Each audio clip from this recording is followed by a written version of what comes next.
Namaskar. Describe the changes introduced in the structure of the government of British Indian Empire following the suppression of the revolt of 1857. The mutiny was the summary of the rise of British in India and at the cry of the sepoys at Meerut Delhi. It is in Delhi that the key to a political theory must be sought.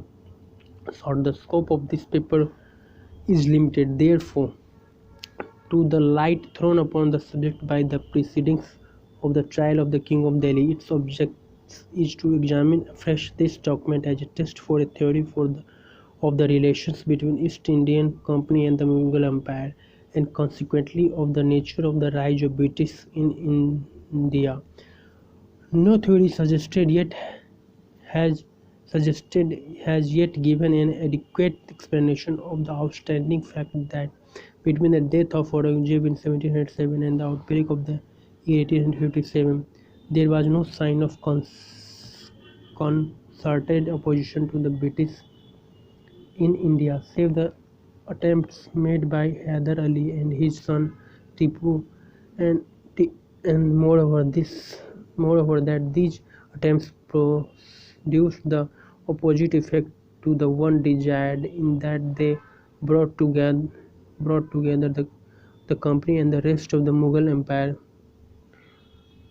Muslim powers in the affairs of Delhi during the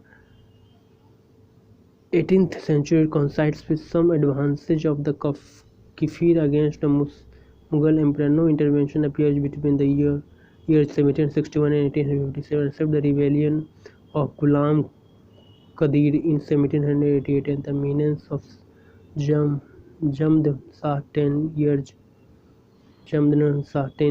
later. Both of these appears to have been made at the instigation of Tipu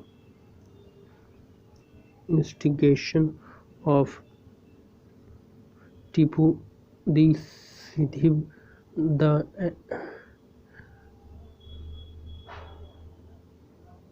The anti-Padishah, to adopt a term used in papal history, of the Mughal emperor Shah Alam. This feature of the northern eruptions of the century seems to have escaped the notion of historians, although in the case of Nadir Shah's intervention, contemporary records show the Nizamuddin Mulk found it necessary to intrigue with Marathas to advance into Khalisa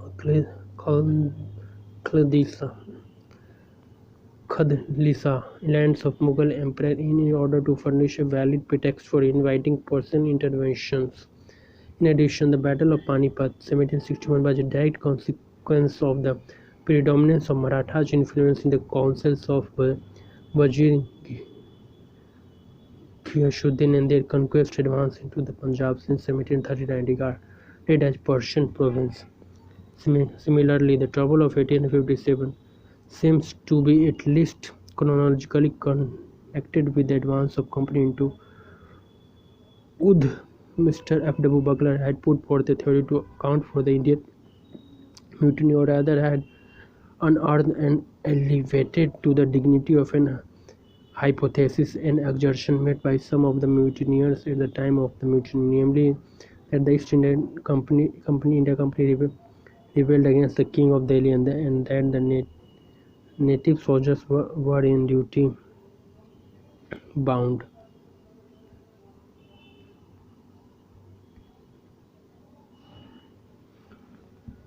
to rally round him against the rebel company.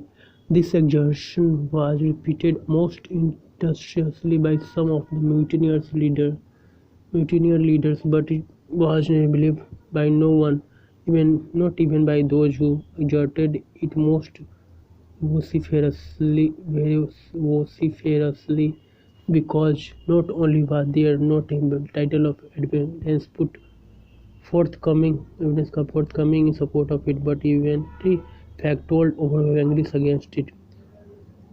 So little was thought of the exertion that no one seems to have taken it seriously. Few of the historians of the mutiny deemed it worthwhile. No mention the assertion, much less to contradict or refute it. Time has passed.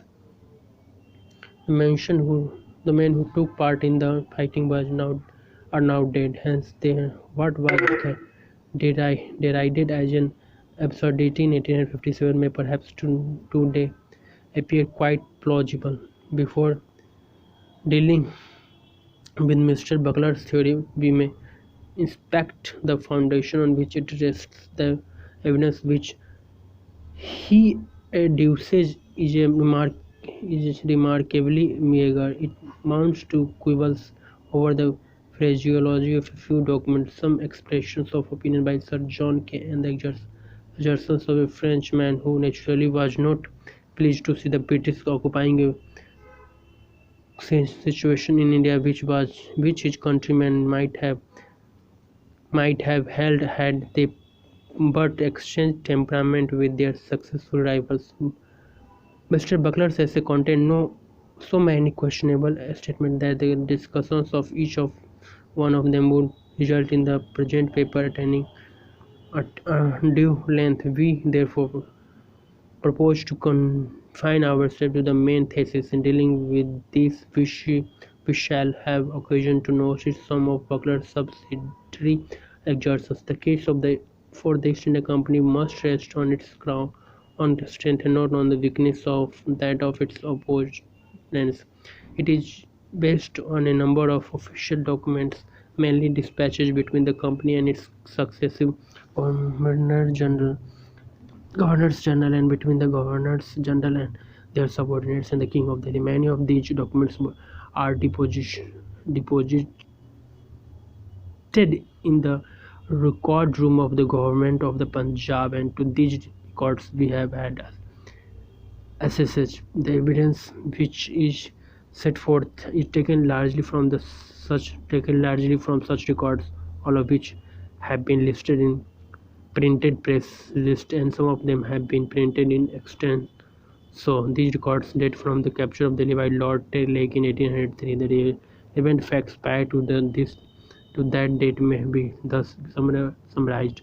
The Mughal Empire as a working machine ceased to exist on the murder of Alamgir II in 1759. It is true that on the decease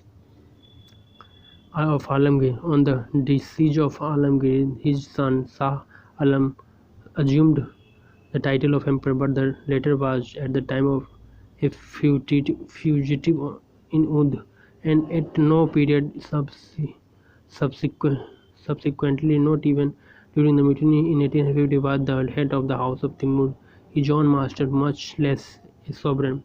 Shah Alam extended the protection of the Nawab Wazir of Oudh for that of the British government. The latter certainly recognized him as emperor in 1765, accepted Diwan of Bengal from him, paid him for this a tribute of 26 lakhs of rupees a year, and afforded him an asylum. In 1771, Shah Alam broke with the company and placed him under the protection of the Maratha chief Mahaji Scindia to court Forster. The Emperor Shah Alam, after enjoying a quest and splendid retreat at Allahabad by the generosity of company since the year 1765, proceeded in 1771 to his capital, sacrificing substantial benefit for imaginary empire. Thank you so much.